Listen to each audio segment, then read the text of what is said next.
dan ada dari medsos. Ini sebenarnya semakin mudah silaturahim, semakin mudah memperkuat persaudaraan, semakin mudah menukar inspirasi.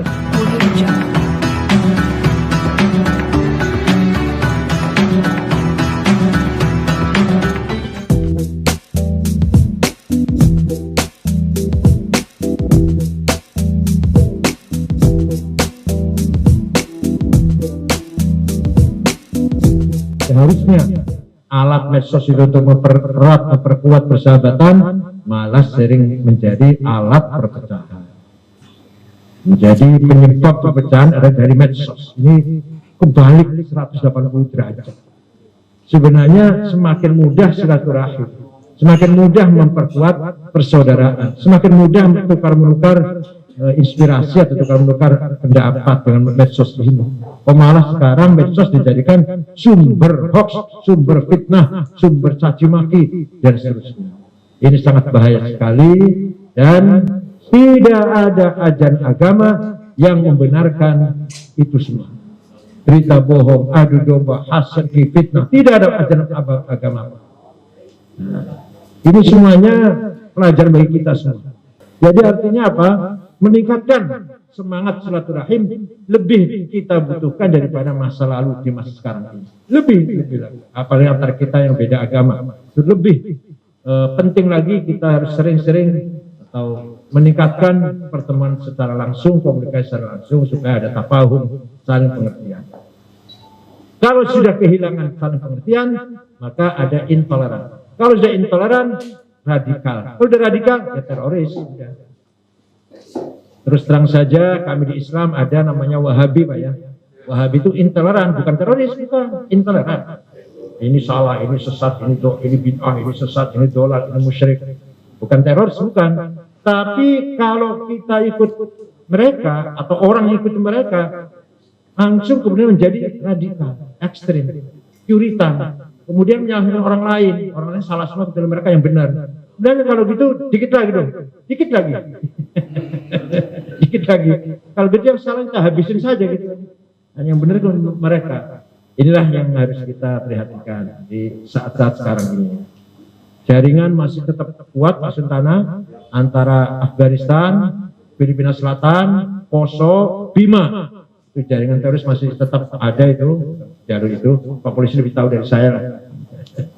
Kemudian silaturahim ini tidak ada artinya atau kurang berarti kalau tidak kita teruskan menjadi silatul fikir, hubungan menyamakan persepsi, menyamakan pendapat, menyamakan ide, gagasan ke depan seperti apa. Kita sudah sepakat NKRI dengan Pancasila dan Undang-Undang 45. Mari kita perkuat persamaan pendapat itu. Mari kita perkuat persepsi itu, ideologi itu. Sudah tidak ada lagi kesempatan orang mempermasalahkan Pancasila. Yang boleh memperdalam, memahami, menghayati, internalisasi itu harus itu. Kalau masih memperdebatkan apakah benar berdasarkan Pancasila ini, sudah salah itu.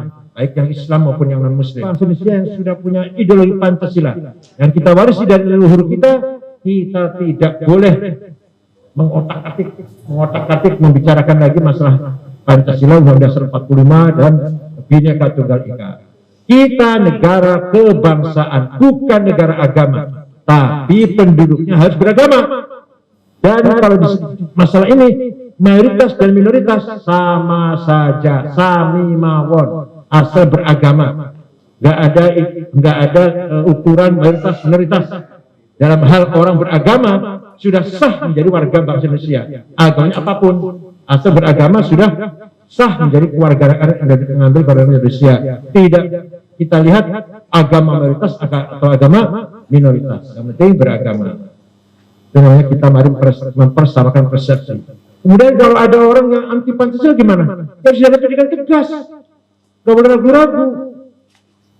Sudah, barang siapa yang tidak senang di NKRI, tidak suka dengan Pancasila, silakan, monggo, nggak melarang. Tapi hidupnya di Afghanistan, jangan di Indonesia, monggo silakan.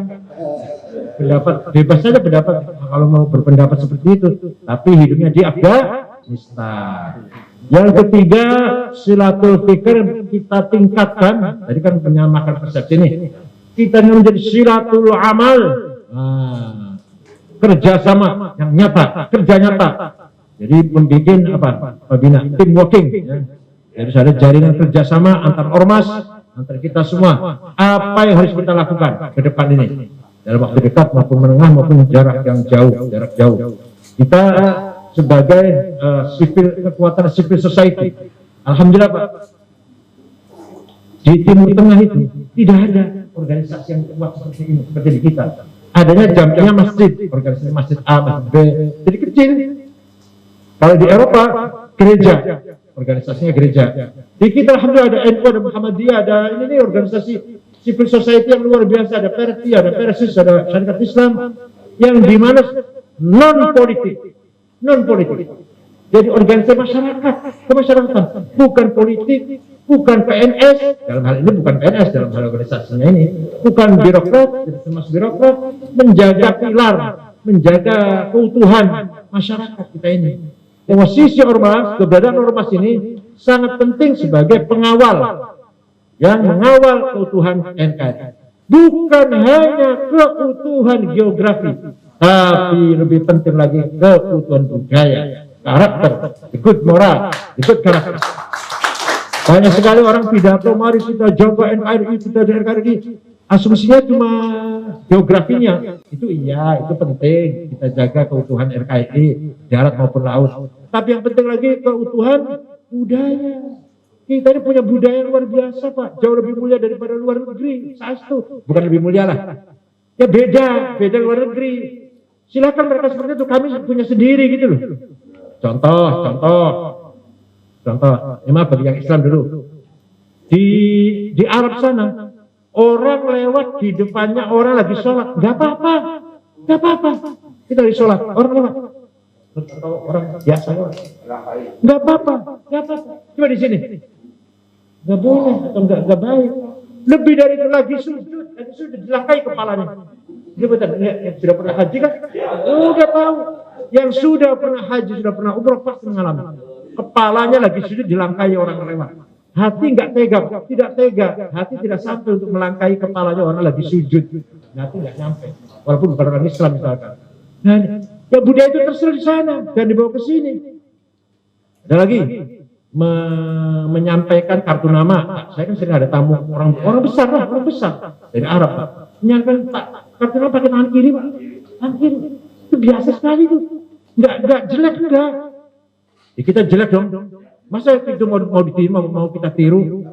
Begitu pula gotong royong, saling menghormati, lewat di depan orang tua, membuka sedikit. Nggak ada di sana. Tapi yang jelas kita punya tipologi, kita punya ciri khas, khasais budaya kita yang harus kita pertahankan. Wa innamal umamul akhlaqu ma baqiyat fa inhumu zahabat akhlaquhum zahabu. Martabat bangsa itu budayanya Pak, bukan agamanya, bukan budayanya. Mohon maaf, tadi Timur Tengah tadi agamanya menurut kita benar kan? Ya benar, yang Islam benar, Quran, sholat, puasa. Budayanya perang saudara 40 tahun, nyawa menghilang sudah 1,5 juta. Afghanistan hanya 7 suku, Somali 100% Islam berantakan. Ada presiden, ada 3 di Somali itu. Irak belum selesai. Suriah seperti itu, dan semua tahu lah, budayanya hancur, bukan agamanya, martabat hancur karena budayanya hancur. Tapi budaya maju, bersih, tertib, nggak ada korupsi, nggak ada pelanggaran HAM, bermartabat. Jadi kata syair tadi mengatakan, martabat bangsa adalah budayanya, bukan agamanya. Walaupun agamanya benar, kalau budayanya bobrok, martabat bangsa hancur. Walaupun agamanya benar misalkan. Oleh karena itu, sekali lagi, kita punya budaya. Bahkan kita harus membangun agama ini di atas infrastruktur budaya. Nanti budayanya menjadi langgeng, agama menjadi kuat. Jangan doktrin. Kalau doktrin itu belum tentu diterima oleh dari hati yang mendengarkan atau yang didoktrin. Kalau di bagaimana? Diharmoniskan dengan budaya, bahkan budaya jadi infrastruktur agama, agamanya akan kuat. Itu yang telah dijalankan oleh para wali songo dalam mendakwakan Islam. Mudah-mudahan dengan LPOI kan bisa meningkatkan dari toleran menjadi multikultural. Yang terakhir puncaknya silah ini adalah silaturruh, hubungan spiritual, bukan sekedar tatap muka, bukan hubungan menyamakan persepsi, ideologi, bukan hubungan kerjasama, hubungan spiritual. Manusia itu hakikatnya spiritualitasnya, Pak. Kalau spiritualitasnya tajam, kuat, kokoh, kita menjadi orang kuat semuanya. Nah itu mari kita adakan hubungan satu sama lain, lintas agama, lintas suku, lintas kelompok, gak penting partainya apa, gak penting ormasnya apa, gak penting suku apa, gak penting agamanya apa, yang penting namanya manusia, yang punya spiritual, yang punya spirit, turunan Adam, mari kita perkuat persatuan. Kalau sudah roh, silaturruh namanya. Kalau sudah silaturruh lebih general, ini yang disebut dengan ukhuwah insaniyah, persaudaraan sesama umat manusia.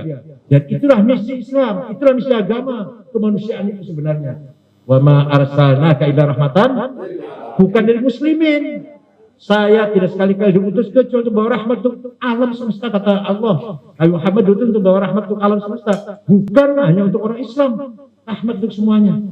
Adanya keadilan, adanya kebijakan, adanya kearifan, itu semua Muhammad mengajarkan seperti itu, akhlakul karimah, akhlak yang mulia untuk semua alam semesta, bukan hanya untuk orang Islam. Maka coba ya, saya contohkan. Nabi dari Madinah ke Mekah menang. Tadinya musuh kebuyutan orang Mekah kan mengusir Nabi Muhammad kan. Begitu masuk kota Mekah, memaafkan semuanya. Yang masuk Islam banyak. Ya 10 Nabi dinilai afwaja, berboro-boro masuk Islam. Ada sebagian kecil tetap musyrik, tetap pagan, tapi minta jangan diapa-apakan. Minta tetap dilindungi, tapi tetap nggak mau Islam. Kalau masuk Islam selesai lah itu. Tetap nggak mau Islam, tapi tetap dilindungi. Nabi bingung tuh, gimana ini ya? Nggak mau Islam, tapi kok minta dilindungi. Allah menurunkan firman-Nya, ayatnya. Wa in ahadum minal musyrikin astajaraka fa'ajirhu hatta yasma kalam Allah thumma abrighu ma'manah. Kalau ada orang musyrik minta perlindungan, Muhammad lindungi. Itu orang musyrik yang tadi musuh kamu, musuh di dengkot.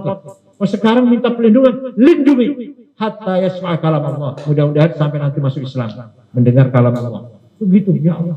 Kepada orang musyrik, paling kepada orang Kristen. Orang Kristen Pak di Quran, la tajidanna asyaddan nasi adawatan lil ladzina amanu yahuda wal ladzina asyraku. Muhammad, kamu akan jumpa orang yang sangat anti Islam, yaitu Yahudi dan orang musyrik. Wala tajidanna aqrabahum mawaddatan lil ladzina amanu ladzina qalu inna nasara. Kamu akan jumpa dengan orang yang sangat dekat dengan Islam, simpati pada Islam. Siapa? Orang Kristen. Inna nasara. Dzalika bi anna minhum qissisina wa ruhbana wa annahum la yastakbirun. Karena di antara mereka ada para rahib, para qissis, para romo yang hatinya tidak sombong. Ada. Jadi Nabi Muhammad itu dikasih oleh Allah. Ada orang sangat simpati pada Islam. Itu orang Kristen. Kenapa? Karena di antara mereka ajarannya atau memang karakternya tidak sombong. Dan betul ternyata muamalah, muasyarah, pergaulan Nabi Muhammad dengan mereka sudah sangat baik sekali. Ketika ada gosip bahwa Maryam itu zina dengan Yusuf si tukang kayu, juga punya anak Yesus, anak jadah, turun Al-Quran. Wadhkur fil kitabi Maryam idzin tabadat min ahliha makan syarqiyya. Sampaikan Muhammad pada masyarakat, Maryam perempuan kudus, perempuan suci, nggak mungkin melakukan sesuatu yang keji. Islam sangat membela sekali. Ketika Romawi perang dengan Persia, Romawi Katolik, Persia Zoroaster, Romawi kan Katolik itu. Nabi sedih Pak. Muhammad sedih, orang Islam sedih. Turun satu surat Romawi di Quran yang menghibur Nabi Muhammad bahwa nanti sebentar lagi, beberapa tahun lagi akan terjadi perang lagi, Romawi menang. Nah ketika menang, orang Islam harus gembira. Alif lam mim ghulibatir rum fi adnal ardi wa hum min ba'dihim ghalabihim sayaghlibun fi bid'i sinin fa yawma idzi yafrahul mu'minun. Ketika menang, orang mukmin harus bergembira. Baik sekali ayat-ayat seperti itu. Waktunya sudah nggak ada lagi. Kita menyongsong buka bersama. Selamat berbuka puasa kepada melaksanakan ibadah puasa. Mudah-mudahan puasa kita diterima oleh Allah Subhanahu Wa Taala. Amal baik kita diterima dan dosa-dosa kita, kehilafan kita dihapus, dibersihkan oleh Allah Ta'ala di bulan yang suci Ramadan ini. Syukran wa dumtum fil khair wa barakatuh wa najah. Wallahu biqaumin thoriq. Assalamualaikum warahmatullahi wabarakatuh.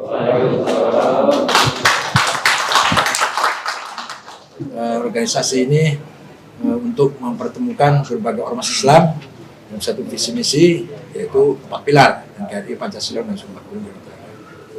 Masing-masing ormas membina keluarganya semakin toleransi.